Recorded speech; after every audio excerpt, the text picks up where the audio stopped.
Derbyites, episode 205 of Outlander has aired. Untimely Resurrection, it was called, and it was a really, really good one. I think this season is just getting better and better by the episode. We're going to go straight to the highlights. I've got Amanda Spears and Ted Stevenson with me. I'm going to talk about my highlight first, and I think it was really inevitably the return of Blackjack Randall. I was so excited to see him. I wasn't expecting it. Again, remember, we have not read the books. We do not know what's coming next. That's the whole point of these chats, to show you what viewers of the show think when they're watching it, where they know nothing. And I was really excited to see him. Really, really cool. Really great scenes with Claire and Jamie in the courtyard. It was wonderful. Amanda, I'm going straight to you. Tell us about your highlight. It has to be Tobias Menzies. He was great. He's what we've been missing these last few episodes. He really moves the story along.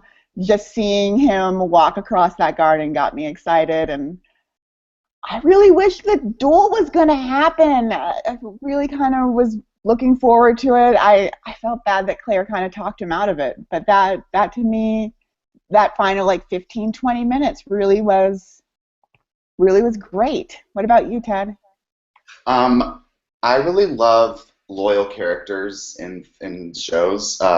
So in the beginning, Murda has a scene with Jamie, basically where he says how sorry he is about the whole situation with Marion, how he feels responsible, and he basically just lets him know that he's not going to go anywhere. And I love that because they've had so many bad things happen to them, so many people that they thought were their friends and then weren't, and it's just nice to see that he's so strong for them. And I really like his character, and he's also a highlight for me among many others. And also I loved her courtyard dress when they finally see Randall. I just loved how that was another representation of how she's this woman who doesn't really belong, and like you see the flowers everywhere, and that's something she totally would do, you know, just put them all over the dress when she goes and has it done, and it was so cool, like this fashion ode. It's very beautiful. Yeah, that was my favorite dress of the of the show. I did like the blue one, but the hat and the gloves and it was gorgeous. It was really. Mm-hmm.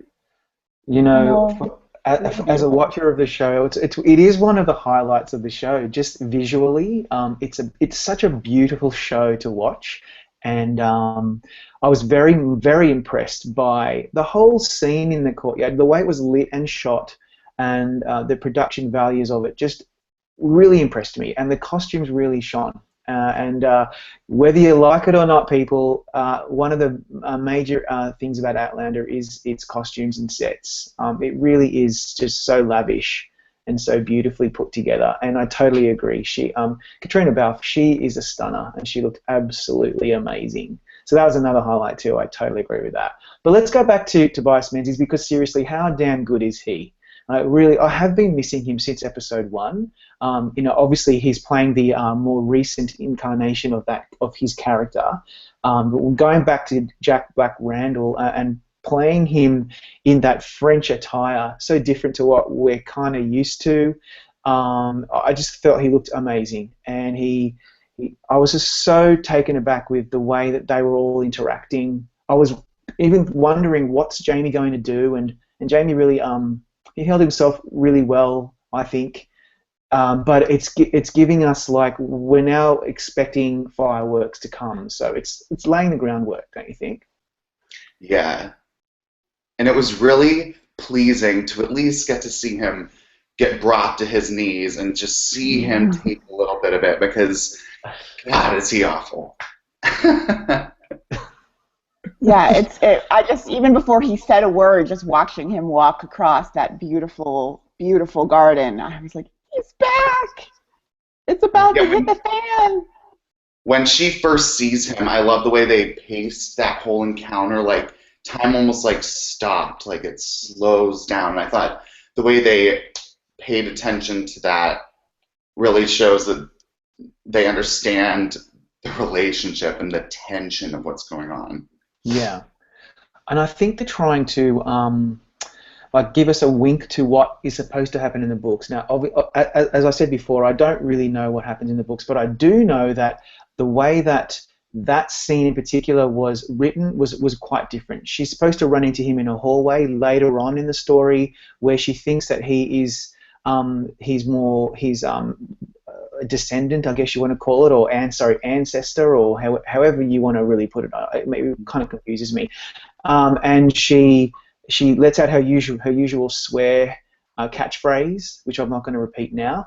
And Ron Moore wrote it differently for the show, and super fans of the show will know why, and they'll understand it, and they're probably all across the detail. But I'm just putting that out there because I think the director of the episode and the writers did pay homage to her initial shock, and then her apprehension and shock, and probably her fear for seeing him in that scenario. So yeah, I thought that was really cool as well. I totally agree.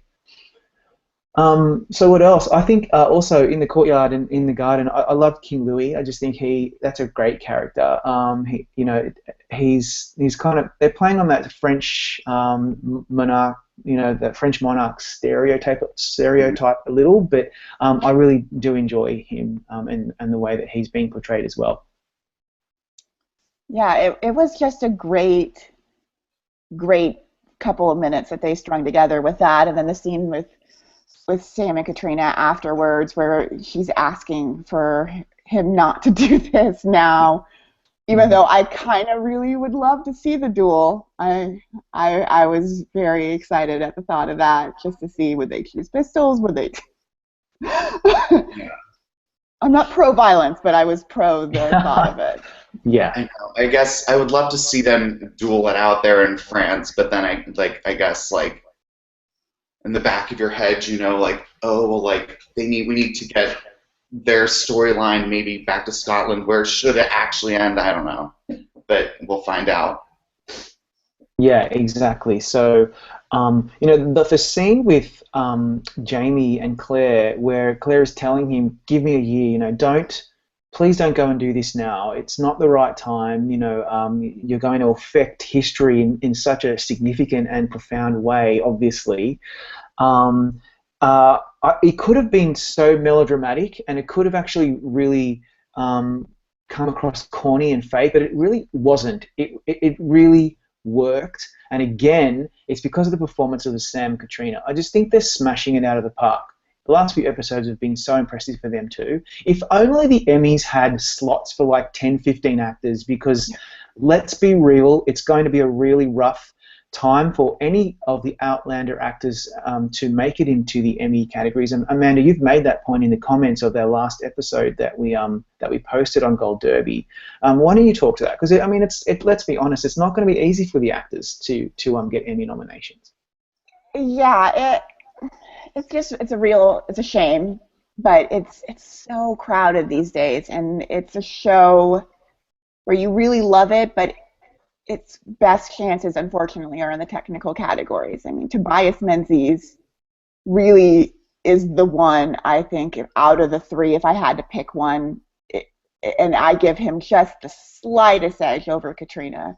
But they're so jam-packed, and there are so many people who you could make the case for maybe before them, and that's the hard part.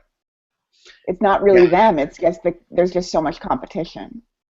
And is Downton Abbey? Do they get one more at bat this time, right? Yeah. I feel like with Game of Thrones and Downton Abbey, you kind of got they're not similar at all. I'm not saying that, but I think other people might view them like they'll take away votes. So it's tough. You've got Game of Thrones just dominating, and then Outlanders.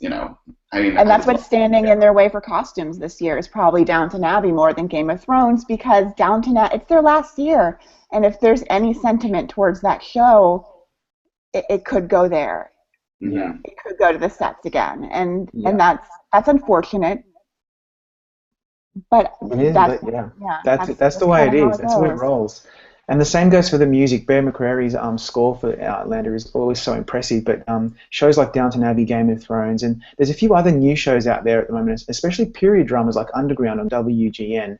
They are going to be fighting so hard to get some Emmy attention, and they might even pull votes away from a show like Outlander. So no nomination is secure for Outlander, but we could certainly hope. And I would say, for example, a guest acting slot for someone like Andrew Gower playing Bonnie Prince Charlie. He's doing such a great job. He really is. For me, when he's on the screen, I am completely enraptured by him. Do you guys agree, Bonnie Prince Charlie? Good character.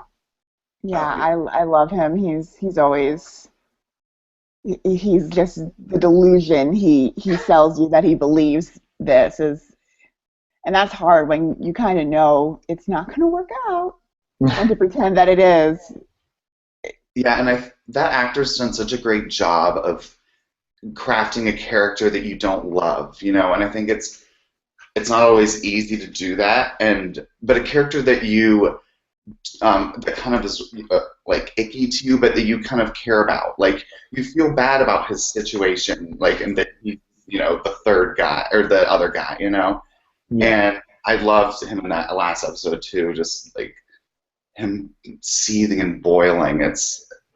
He's a fantastic actor, and Tobias Menzies. Obviously, I can't believe he isn't gonna contending harder. Like he should easily be a top 6 choice, or 7, however many slots they end up having.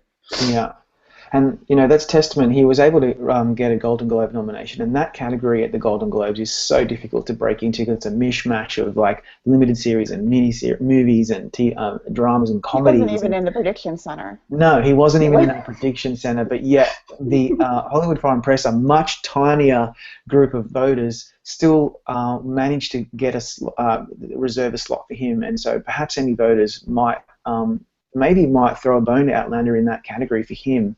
Duncan LaCroix as Murtaugh, Ted's already raised how great of a character he is. He's doing a really good job. He's very underrated. He's brilliant on the show, and I really like Stanley Weber as Saint-Germain. I think he hasn't done a lot yet, but he's a very menacing character, and for someone like me who's new to the show and hasn't read the books, I don't really know where we're going with that storyline. For example, when Jamie is meeting with Saint-Germain and he's tapping his fingers and they're having that really tense confrontation, I was really quite impressed with just the presence that Weber has on the screen as an actor, playing the villain, I guess, of the piece for this particular part of the season. So. And I haven't done a lot of research on whether these people speak French before they did this, but they're doing this in 2 languages, and they're going back and forth so quickly, and it's very impressive, because I'm sure there's a few of them who aren't fluent in French.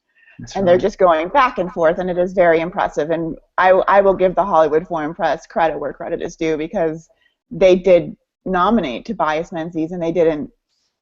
I love Sam, but a top 5 is going to be kind of hard for him to make, especially off the first season. But yeah, the fact that it proves they're watching the show. Yeah. Yeah, and I mean, I would be very surprised. It deserves to get nominated for costumes in the least, because the way she's tying in the 40s fashion and she's making it something bigger than it is, and I think it is very timeless, just like the story is, and hopefully people are paying attention to that. Absolutely. So let's give some final thoughts. I don't know if you guys have any other talking points that you want to raise about episode 5. I think we've covered the major plot points, but anything else stick in your mind before we wrap up? The Claire poisoning thing seems to be just over with. No one really seems to be. Are we done with that? It seems like we're just done with it. I mean, if they're not bringing it up, it just... Yeah, maybe we are. Is the whole La Dame Blanche thing done now that Jamie's admitted that he started the rumor so that he wouldn't have to cheat on her? Are we done? Yeah, I guess it'll come back somehow. It'll come back somehow later on.